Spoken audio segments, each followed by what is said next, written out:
Alex here at Movements for Life. This is our movement morsels number 3.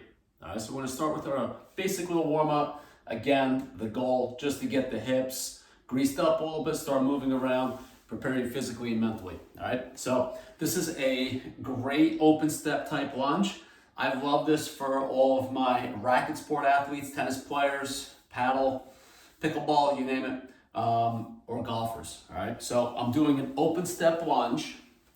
And at the same time, with both my arms, I'm gonna rotate to the same side. So this is called the same side rotational lunge. I'm stepping and opening up to my right, and both my arms are reaching bilaterally to my right side as well.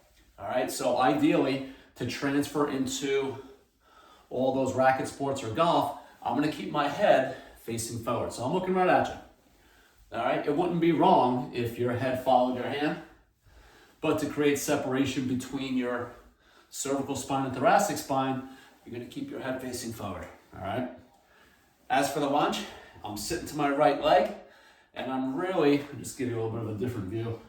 I'm sitting to my right glute, and that's gonna influence my left groin and my inner hamstring, all right? Just to give you the other side here. And again, just time purposes, I'm busy babbling here. But get 10 each side. I'm going to go less than that just again, so this video doesn't become a half hour long. All right, so again, same side rotational lunge, very hippie, a lot of thoracic rotation, so you're going to get a huge oblique influence on that one. All right, let's go on ground, get a nice little core reach here.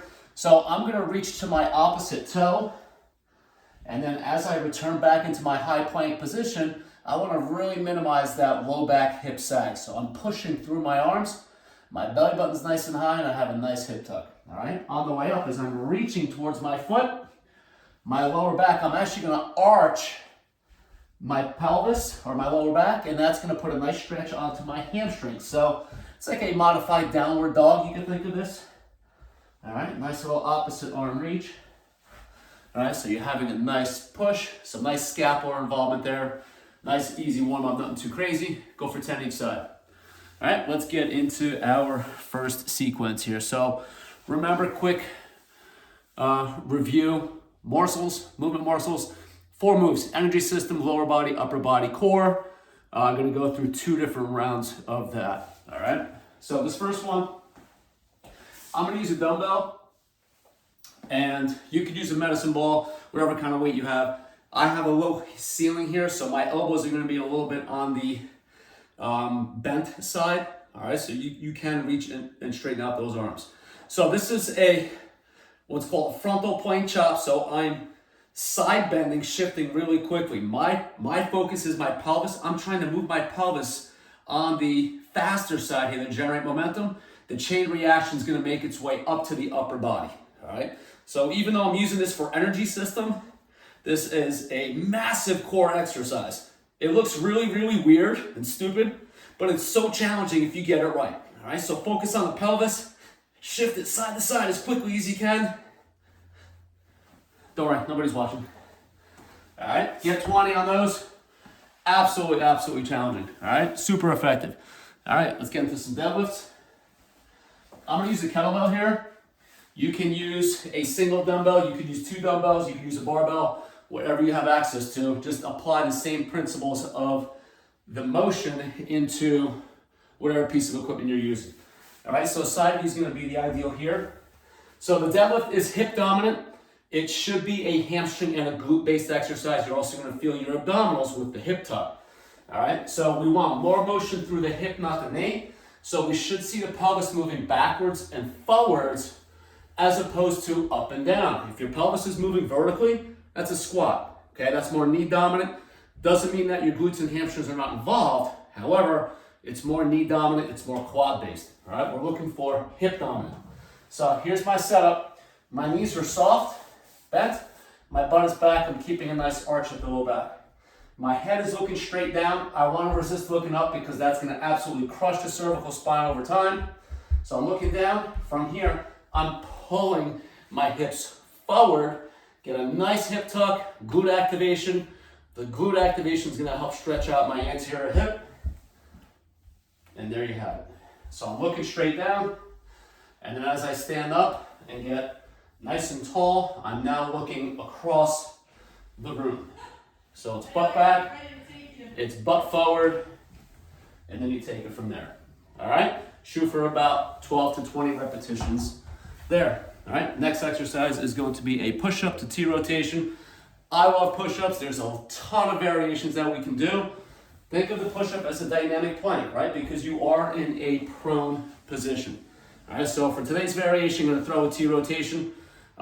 If you need to modify this and make it a little bit easier, you can start inclining your upper body so that you can still stay in that long lever instead of kneeling. I prefer to incline the upper body for all my clients if they can't do a floor push-up, just to maintain that long lever. It's more core activating instead of being in the kneeling position.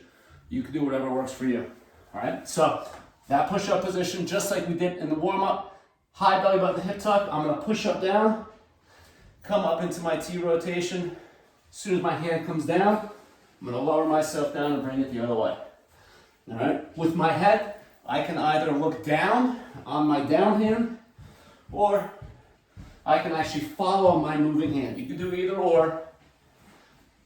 The difference really is going to be in terms of relative motion at the neck, okay? If I'm rotating my shoulders and keeping my head steady, I'm going to get more mobility at the neck. If my head moves with my shoulders, it is not going to create that same type of motion at the cervical spine, all right? The last exercise here is going to be, crowd favorite. I'm going to use a dumbbell because I don't have medicine balls down here. They're all in the van. Okay, so this is a fixed leg reach with a chop. Works great with a med ball. I'm just going to use a dumbbell. Same concept. All right, so I'm supine. I'm lying on my back. I'm going to extend one leg. I'm bringing my opposite knee towards my chest. I'm in a fixed crunch. From here, I'm reaching overhead. I'm going to come up and crunch and chop, reaching towards my bent knee foot. All right, from here, I am keeping my lower back on the ground. My head and shoulders come along for the ride. All right, I'm gonna do my 10 reps, switch legs, and keep it cooking. This is an absolute roaster. If you feel any neck activation on this one, you can keep the head down and you can do your chop with just your arms. Okay? I do like to get the rib cage moving, so it does create some loading and unloading through that rib cage or torso area while that leg is fixed and extended. All right, so that's your first 4 exercises. And let's go into your next 4. All right, we have a very effective skater reach down. So it's very glute-based, hip-based. And we are using it for energy system, but what I'm looking for here is a nice, absorbing, soft landing. You don't want to land very rigid. You want to bend at the ankle, knee, and hip. Opposite arm is reaching down just to create that nice contralateral rotation. All right? Go for 20 of these. All right? Super smooth. All right, what do we have? Backwards lunge to balance. I do like to utilize a lot of single leg balance. Transfers nicely into all facets of life and or activities, regardless of your age. As we age, we're gonna need it more. The old use it or lose it mentality. All right, so I like standing in this single leg balance, this flamingo type pose. So glute is active, stretching the front of the hip. From here, I'm gonna go into a backwards lunge. And I'm looking for like a little more kind of traditional 90-90 type of setup here. And then return back upright into my stance. All right, I am staying fairly upright with my torso, so that's giving me a little bit more on the knee dominant quad side of things. If I was to lean and flex forward with my upper body, that shifts things pretty drastically to my front leg, hamstring, and glute. All right, so something to keep in mind, how you can take one exercise and vary it based on who's moving more, my hips or my knees. All right, so that's something that you can experiment on your own. All right, enjoy 10 each side on that one. All right, let's go to my trusty makeshift cable station with the bands. So this is a tricep extension, super effective. I like doing this in a split stance so that we can get a little bit of some hip nourishment. So in this setup with my right leg in front, split stance, my back heel is down, my front left hip is getting some love here. I'm gonna stay really upright with my torso, so that's gonna activate my abdominal wall. And now from here, I'm doing a tricep extension. All right, so nice little push variation, ton of tricep. As I just mentioned, getting a lot of abdominals, torso in this split stance. Go for 10 and switch legs.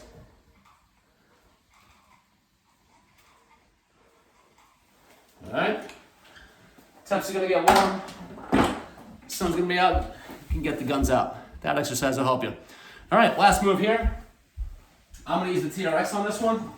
If you don't have access to a TRX and you're in the gym, you can use a bar on a squat rack or a Smith machine. Position the bar right around, let's say chest to waist high. So you're in what looks like this suspended push-up position. All right, so from here, where I vary my hands will kind of dictate a lot. I don't like having the arms too far overhead because it's a lot harder to connect that posture to my abdominal wall. So I like keeping my hands a little bit on the lower side. You can go wider for more stability. And now from here, I'm doing a very slow and controlled toe tap. So I'm maintaining rigidity throughout my torso as I am toe tapping, 1 foot at a time, obviously, in front of me. Try a double toe tap at the same time, see how that treats you.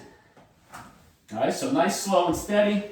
I'm really pushing actively through my hands. My shoulder blades are spread apart. I don't have a squishy shoulder type setup. All right, so I'm actively pushing. And there you have it. All right, so enjoy those. Super, super effective. If you're just new and joining us and you didn't watch the intro, again, you can go through these as many rounds as you want. I like doing each quad set, whether 1, 2, 3, or 4 times, depending on your time commit, and then go on to the next 4 from there. And same thing, cycle through as many rounds as you want. All right, enjoy, have fun. We'll see you next week.